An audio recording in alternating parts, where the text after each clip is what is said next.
Story 1. I travel a lot for work, and last month I checked into this small hotel on the outskirts of town. It wasn't anything fancy, but it had good reviews and was close to my client's office. It was already late when I arrived and the streets were deserted. No traffic lights, no cars, just the dim glow of the hotel's sign in the distance. The receptionist gave me my room key and I headed upstairs. The room was simple but clean, which was all I needed for the night. After settling in, I realized I was starving. The hotel didn't have a full restaurant, but they offered a late-night room service menu.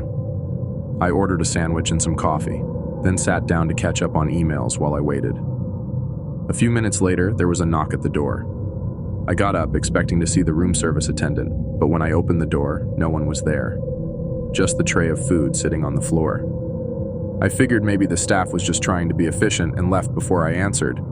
I picked up the tray and brought it inside. As I sat down to eat, I glanced at the window. That's when things started to get weird.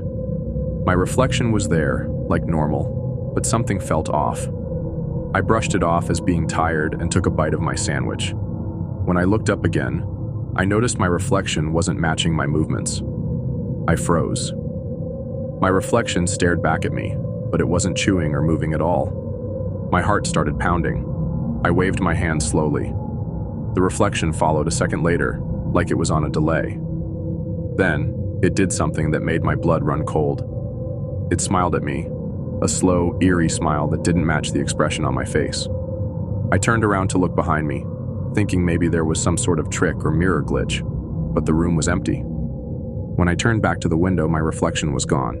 Instead, I saw it walking away into the shadows of the room, disappearing into the darkness. I jumped up, panicking, and ran to the door. I grabbed the handle and tried to pull it open, but it wouldn't budge. It felt like it was locked from the outside. I banged on the door, shouting for help, but no one came. The room was silent except for the sound of my own breathing.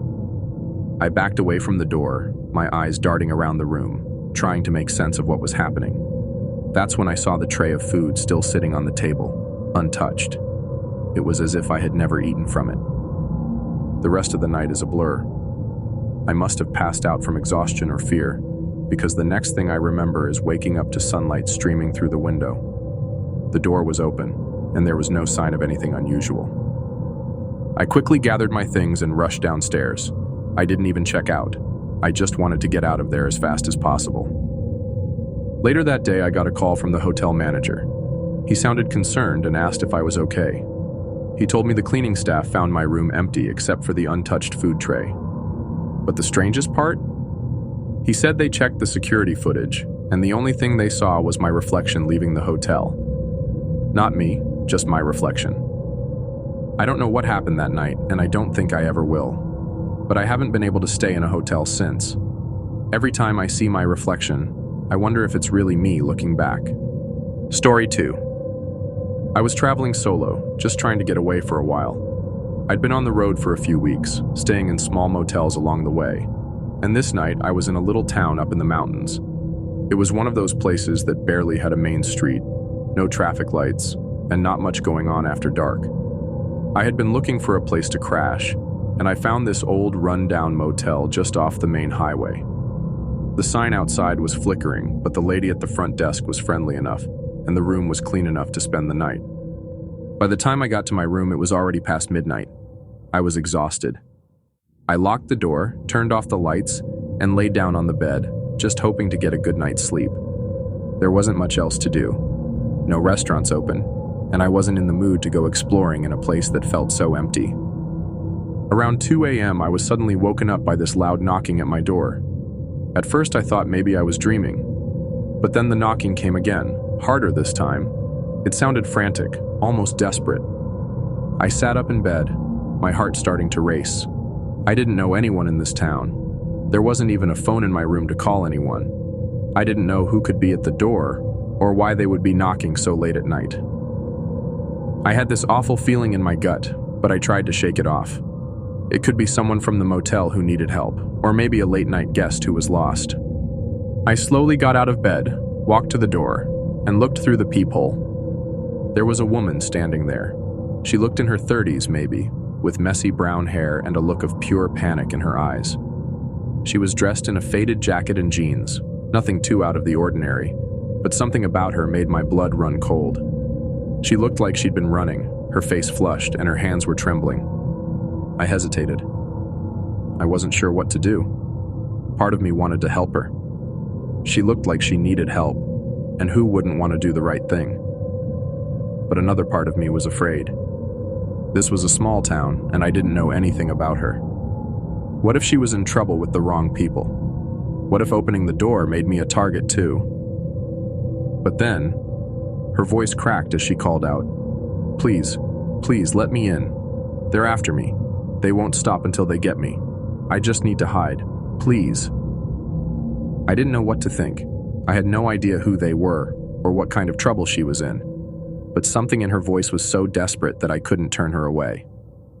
I took a deep breath, unlocked the door, and opened it just a crack.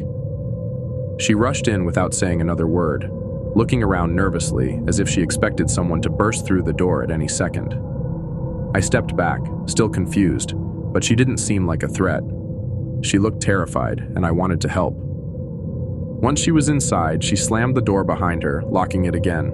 She was breathing heavily, her chest rising and falling quickly, and I could tell she was shaking from head to toe. "Are they gone?" I asked her, still trying to piece together what was happening. She didn't answer right away. Instead, she stood by the door, her eyes darting around the room, scanning the small space like she was expecting someone to break in at any moment. I felt this cold wave of unease wash over me. I thought I had done the right thing by letting her in, but now something about her presence felt wrong, like I had made a mistake. We both stood there for a few seconds, just listening to the quiet. The only sound was her breathing. Then, just as I was about to say something, there was another knock at the door. This one was louder, much louder. It shook the entire door frame, and it was followed by a voice, a deep, cold voice. "I know you're in there. Open the door." I froze. It was like the air in the room changed, turning thick and heavy. I looked at the woman who had gone completely still. Her eyes were wide with fear, and she looked like she was about to collapse. No, please don't answer it. Don't let them in," she whispered, her voice barely audible. I didn't know what to do. The voice outside sounded angry, demanding. The knocking came again, but this time it was even harder, like someone was pounding their fist against the door. My heart was pounding in my chest, and I felt this deep sense of dread. Something wasn't right here. I stepped back, feeling a mix of fear and confusion. The woman was still standing by the door, her back pressed against the wall now, her eyes wide with terror. She looked like she was about to faint, and her hands were shaking uncontrollably. The knocking continued, louder and more violent with each strike. I couldn't take it anymore. I grabbed my phone, trying to call the front desk to get help, but the signal was spotty. There was no reception. I felt completely trapped. I didn't know what to do, so I took a step back from the door and looked at the woman. Her eyes were filled with panic, but there was also something else in them, something I couldn't place. She wasn't just scared of whoever was knocking. She was afraid of something I couldn't see. Then, just as quickly as it started, the knocking stopped. Dead silence.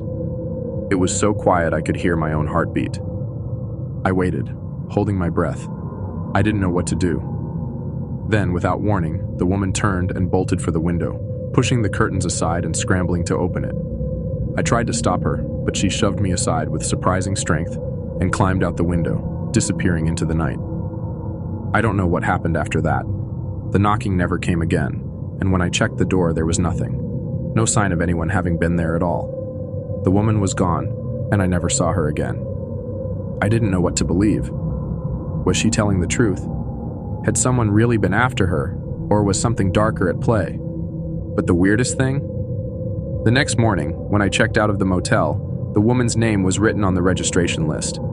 But she had checked out 3 days before I even arrived. I don't know who or what I let into my room that night, but I never stayed at that motel again. If you're ever traveling alone, just be careful about who knocks on your door. You might not always be answering to the person you think you are.